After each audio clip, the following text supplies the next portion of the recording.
Hello and नमस्ते। आज के दौर में कई खतरनाक बीमारियां हमारी धरती पर मौजूद है, जिसका बेस्ट एग्जाम्पल है हाल ही में फैलने वाला कोरोना वायरस, जिसने न जाने कितने ही लोगों की जान ली है। इस वीडियो में हम बात करेंगे आज से लगभग 537 साल पहले फैलने वाली ऐसी ही एक खतरनाक और रहस्यमय बीमारी के बारे में। ये बीमारी इसलिए रहस्यमयी है क्योंकि इसके उद्भव और अंत का कारण आज तक किसी को पता नहीं चल पाया है। सबसे पहले साल 1485 में चिकित्सकों का ध्यान इस बीमारी पर गया, जब हेनरी सेवंथ के शासनकाल की शुरुआत हुई थी। ये बीमारी 7 अगस्त 1485 के दिन हेनरी के मिलफोर्ड हेवन में आने के बाद से ही चर्चा में आने लगी थी, लेकिन स्पष्ट रूप से इसका पता 22 अगस्त को हुए बैटल ऑफ बोसवर्थ फील्ड के ठीक पहले चला था। 28 अगस्त को हेनरी के लंदन आने के तुरंत बाद ये बीमारी पूरी राजधानी में फैल गई थी और अक्टूबर तक निकले अंदाज के अनुसार ये बीमारी उस वर्ष हजारों लोगों की मौत का कारण बनी थी, जिसमें 2 लॉर्ड मेयर, 6 एल्डरमैन और 3 शेरिफ भी शामिल थे। जिसके बाद से इस जानलेवा बीमारी को पसीने की बीमारी के नाम से जाना जाने लगा था। इस बीमारी को उस समय फैले प्लेग से बिल्कुल अलग माना जाता था। इसके नाम के पीछे का कारण था उसका बहुत तेजी से फैलना और इतना जानलेवा होना, जो कि 1492 तक आयरलैंड तक पहुंच चुका था। लेकिन अगर वहाँ के इतिहास की माने तो कई लोगों को इस बीमारी से छुटकारा भी मिला था और छोटे बच्चों में ये बीमारी बिल्कुल ना के बराबर थी। फिर अगले 10 सालों तक ये बीमारी जैसे गायब ही हो गई। लेकिन 1502 में इस बीमारी की वजह से हेनरी 8वें के बड़े भाई प्रिंस ऑफ वेल्स की मृत्यु हो गई थी। उसके बाद 1507 में दूसरी बार इस बीमारी का थोड़ा कम प्रभाव सामने आया, लेकिन 1517 में एक गंभीर महामारी के रूप में ये बीमारी वापस आई, जिसने ऑक्सफोर्ड और कैम्ब्रिज जैसे शहरों को अपना शिकार बनाया था, जिसके कारण वहाँ की आधी जनसंख्या का नाश हो गया था। हालांकि इंग्लैंड के बाहर इस बीमारी के कोई संकेत अब तक नहीं मिले थे।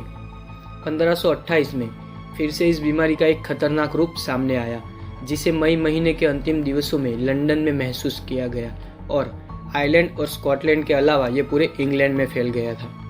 लंदन में उस वक्त इस बीमारी के भारी प्रकोप के कारण हेनरी 8वें को शहर तक छोड़ना पड़ा था। इस बीमारी का सबसे ज़्यादा फैलाव यूरोप में हुआ था, जिसके तहत हैम्बर्ग में अचानक बीमारी फैलने लगी और सप्ताह भर में इसने कई लोगों की जान ली थी।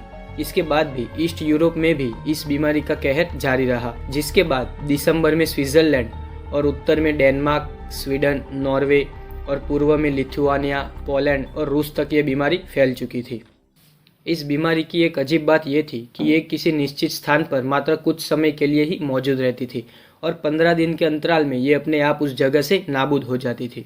इस बीमारी को आखिरी बार 1551 में इंग्लैंड में देखा गया था, जिसके बारे में एक मशहूर चिकित्सक जॉन सायस ने एक बयान लिखा था, जिनके मुताबिक इसे स्वीटिंग सिकनेस के नाम से जाना जाने लगा।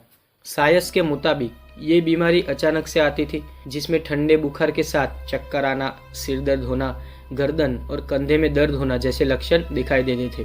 तकरीबन आधे से 3 घंटे तक ठंड लगने के बाद बिना किसी कारण के गर्मी होती और पसीना आने लगता था और भारी प्यास लगती थी।